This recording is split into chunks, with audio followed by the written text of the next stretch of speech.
I play the character of Justine. She's the only woman in this sort of landscape of weird male characters. I'd say she's the most mysterious out of all of them. I think the best part about her, though, is how little you really know. I mean, I think she plays everything pretty close to her chest and is trying as best she can without fully being a man to live in this man's world with a certain sort of gravitas, so that she doesn't get sort of stepped all over in the process.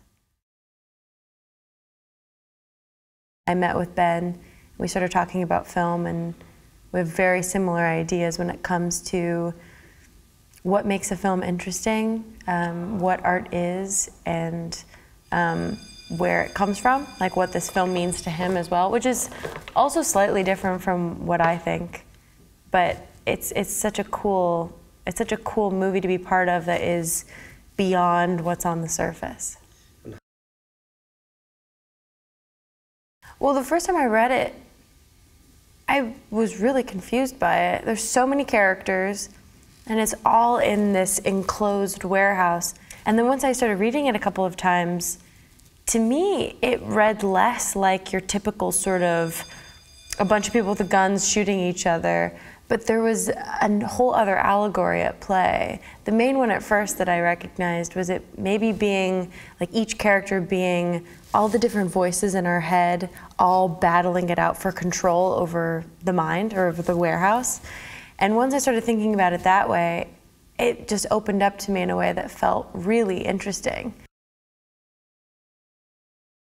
Oh gosh, I feel like I'm the only one, though, who doesn't relate to their weapon in the same way as everybody else. I don't even know what kind of weapon it is. It looks like a smallish, I don't know. The second I had it out, every guy was like, oh, let me take a look at that. You know, opening it, shooting it. I was like, I barely know how to hold it. I feel so stupid. Because we're here, we've sort of camped out and made it our own. So we have our little village of our trailers. You always hear someone singing or playing guitar. We have a ping pong table. We have darts. I'm building a smoothie bar. We're sort of like created our own little village here, which is really fun. I loved the concept of wearing an outfit that when it comes to the time when everything goes down and there's just shootings and trying to get out alive, that you're wearing the most unreasonable clothing possible for that. I would say that the shoes in particular are always the thing that kind of sets you off, because it's how you feel when you're standing up, and those boots really make you sort of like stand in a way, along with just carrying a gun. Between the two, it kind of does a lot of the work for me. And the hair. A lot of hair happening. I've never spent so much time getting ready before. I guess the 70s are sort of all about that.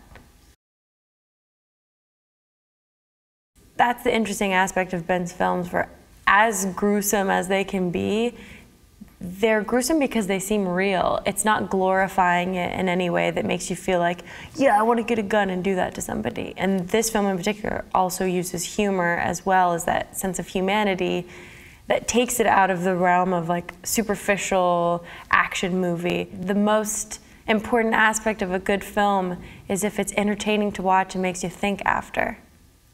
And that's what this movie will do. とある倉庫に集まった2組のギャング。それは簡単な銃取引のはずだった。He says it's not what he ordered. Fuck, really? 小さな誤解が Fucking hands off me. 大きな火種を生み、 You want the weapons or you don't want the weapons? そこにトランクいっぱいの札束と大量の銃があったもんだから、事態は急展開。 Fucking dead man, Berlin! You bring that fucking money over here, won't you?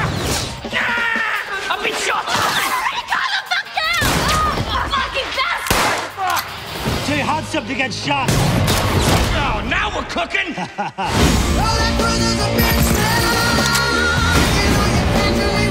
forgot whose side am I?